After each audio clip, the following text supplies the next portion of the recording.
a également parlé de sa défaite et selon lui c'était évident. J'ai gagné ce combat, il n'y a pas de question à ce sujet. Avant d'arriver ici, je savais que si ce combat allait jusqu'à la décision, je n'allais pas gagner. Non pas parce que je ne me suis pas bien débrouillé, mais parce que je suis... Salut, j'espère que vous allez super bien. Bienvenue sur ma chaîne et bonne dégustation à vous.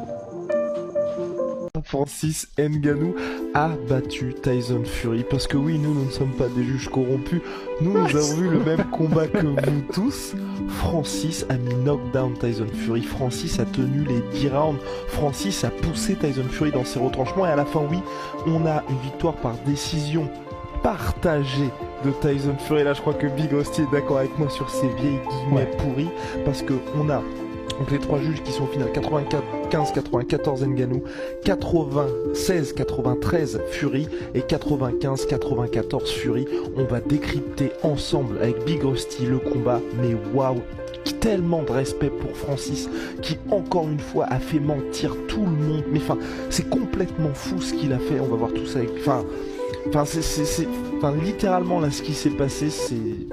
Enfin, bref. Francis Ngannou, les gars, ne pariait jamais sur cet homme. Le dernier combat qu'il avait fait de sa carrière jusqu'à présent, c'était contre Cyril Gane, où il avait quand même battu Cyril avec une jambe en moins littéralement, par décision unanime. On n'avait jamais vu Francis lutter, il l'avait fait contre l'avis de ses coachs, il avait pris le combat.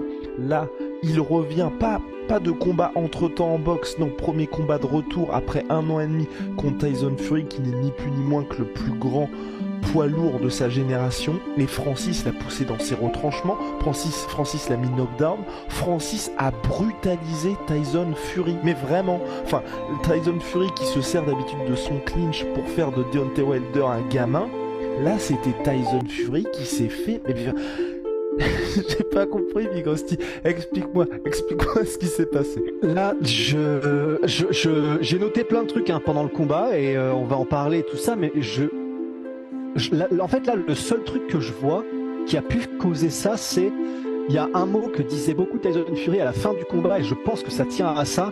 C'est Francis Ngannou, donc il utilise en anglais le terme awkward, donc était bizarre. Et en gros, ça peut être dans sa manière d'être, son rythme quand il envoie, sa manière de bouger, de parer, sa manière d'envoyer, le rythme quand il envoie. Enfin, quand on dit qu'un adversaire est awkward, c'est t'arrives pas à le cerner en fait, t'arrives pas à le comprendre, t'arrives pas à le lire. Et du coup, forcément, t'es vachement plus hésitant parce que tu ne sais pas à quoi t'attendre. T'envoies des coups qui normalement touchent quand tu trouves ton rythme, bah là, il y a personne, ça touche pas. Et on a vu Francis esquiver des coups, mais vraiment des coups qui pourtant partaient vite de la part de Fury, qui étaient bien installés, il y avait des feintes de la part de Fury, etc. Mais Francis, et pourtant j'étais le premier à vraiment flipper en regardant les vidéos d'avant combat. Oh putain, il est lent quand même.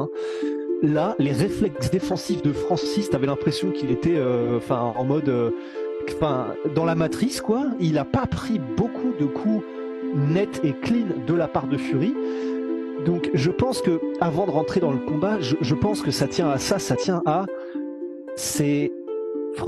Tyson Fury, il est habitué à combattre des boxeurs professionnels qui ont probablement, même s'ils sont parfois un peu étranges, même Wilder, il a un style qui est ultra bizarre, Wilder. Mais je pense que Francis a dû avoir une manière de combattre que ne pouvait même pas imaginer, pour lequel il ne s'est pas préparé, Tyson Fury, qui a fait qu'il a été en galère et il n'a jamais trouvé la solution sur 10 rounds. Parce que là c'est terminé, mais il a jamais trouvé la solution, Tyson Fury. Et surtout, Big Rusty, je pense qu'au-delà du style, je pense qu'il n'était pas du tout habitué au physique de Francis Ngannou. Parce que c'est vrai que c'était marrant, on avait parlé avec Big Rusty pendant tout l'avant-combat, c'est que c'était la première fois pour Francis qu'il allait se retrouver avec quelqu'un de plus grand, plus lourd, avec une plus grande allonge. Enfin en gros, d'habitude Francis c'est lui qui est vraiment le plus imposant, mais là quand on regardait à l'écran, on n'avait pas du tout cette impression-là. Effectivement, sur la dimension physique aussi, on a eu l'impression que Fury c'était compliqué. Enfin, imaginez si je vous avais dit avant le combat, Tyson Fury va tenter un double leg sur Francis Ngannou. Non mais c'est n'importe quoi. Pourtant c'est ce qui s'est passé.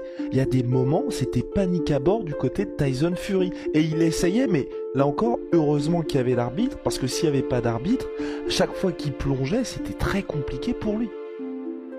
Ce combat qui s'est passé, c'était vol. le combat qui s'est passé là, en montant descend, Francis Ngannou a gagné. Quand le match est fini, les journalistes m'ont dit Francis Ngannou a gagné. Pour lui même Fouri là, ils l'ont envoyé par terre. Fouri lui-même il sait qu'il n'a pas gagné le second. Fouri même sait qu'il n'a pas gagné ce combat là.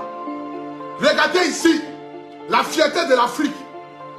Regardez comment Francis Ngannou a mis par terre. Francis Ngannou l'a mis par terre. Francis Ngannou, nous sommes fiers de toi. J'aimerais ici par ma voix te dire, toute la Côte d'Ivoire est fière de toi. Je suis fier du peuple camerounais parce que vous avez donné 10 fils. C'est ça l'appel, aller valoriser le continent africain. Parce que là où les Blancs étaient assis, il a fait réunir tous les grands artistes du monde entier. Il y avait Cristiano Ronaldo, il y avait Ronaldo, il y avait Kessié, il y avait Mike Tyson, il y avait Eminem, il y avait, comment il s'appelle même là, celui qui porte la vie des malades mentales là, Kenny West. Parmi toutes ces personnalités, ces légendes, Francis Ngannou a brandi le drapeau camerounais haut et fort. Que Dieu bénisse le Cameroun. Que Dieu donne encore un digne fils, plus que Francis Ngannou au peuple camerounais, afin que ce pays-là soit valorisé. Francis Ngannou est resté debout comme Chaka Zulu. Il a valorisé l'Afrique et je suis fier. Moi, étant un artiste, étant un influenceur, je ne peux pas rester en marge de ça. Je me devais de prendre la parole ce soir pour dire à tout le peuple camerounais, vous êtes un peuple béni. Que Dieu bénisse le Cameroun. Que Dieu continue encore de donner des fils comme Samuel Eto'o, des fils comme Francis Ngannou au peuple camerounais, afin que vous continuez de rendre l'Afrique digne. Oui, parce que vous avez rendu l'Afrique digne ce soir. Le combat a peut-être été perdu par les points, mais l'Afrique a gagné ce soir. Parce que c'était un noir qui est resté debout face à un blanc. Un noir qui est resté debout face à un blanc. Je tape les gens pour vivre comme Francis ce soir, pour vivre. C'est ça qu'il s'agit. Regardez comment il est couché.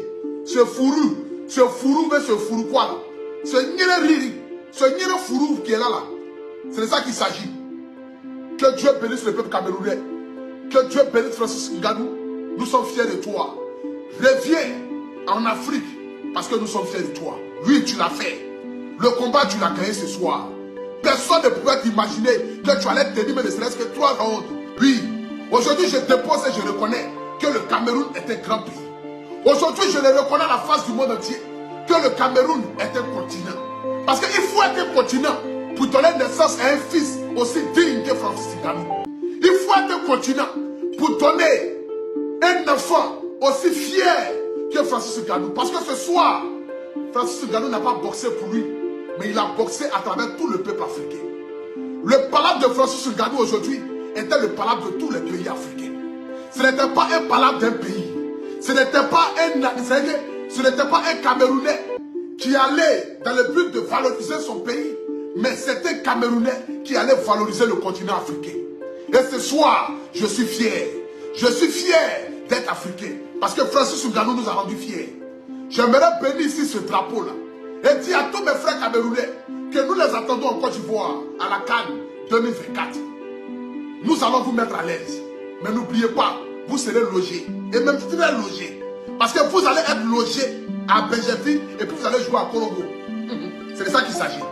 Tu es resté debout. Tu n'es pas allé au sol, car lui il est allé au sol. C'est de ça qu'il s'agit. Tu l'as mis par terre et toi tu es resté debout comme un chef, comme un roi. Le roi que tu es, lui, parce que désormais tu es le roi africain. Francis Ngannou. Désormais, dis-toi que dans tous les pays africains où tu vas mettre tes pieds, tu seras traité comme un roi. Parce que tu es un roi. Parce qu'il faut être un roi. Il faut être descendant d'un royaume. Pour rester debout, il faut être un roi. Oui, tu es un roi, mon frère. Tu es un roi. Et nous sommes fiers de toi. Moi, le Couture national, je suis fier de toi. Que Dieu bénisse le Cameroun. Que Dieu bénisse tous les pays africains. Cette victoire est la nôtre parce que nous avons gagné. Oui, nous avons gagné. Retenez ça et puis mettez ça dans vos têtes. Le peuple camerounais, nous avons gagné ce soir. Nous avons gagné ce soir. Et je suis fier.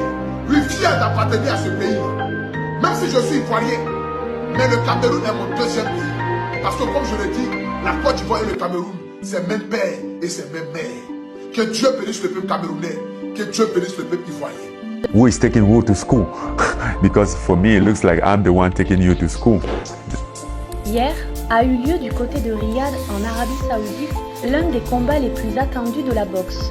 le Camerounais Francis Ngannou face à l'Anglais Tyson Fury.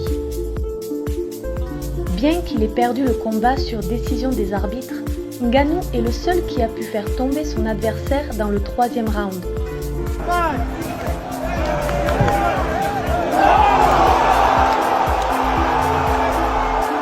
Le lion indomptable fait vibrer le public en envoyant son adversaire au sol d'un gauche au front.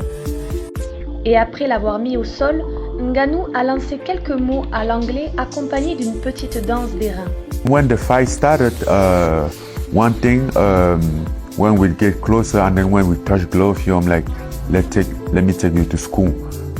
I'm like, you motherfucker, you are not taking me to school. That's why, like, when I knock him down, I was dancing in front, like, you're a bad professor, motherfucker. Like, you're a bad professor.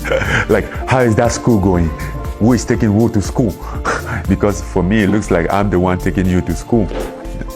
Ngannou a également parlé de sa défaite et selon lui, c'était évident. J'ai gagné ce combat. Il n'y a pas de question à ce sujet.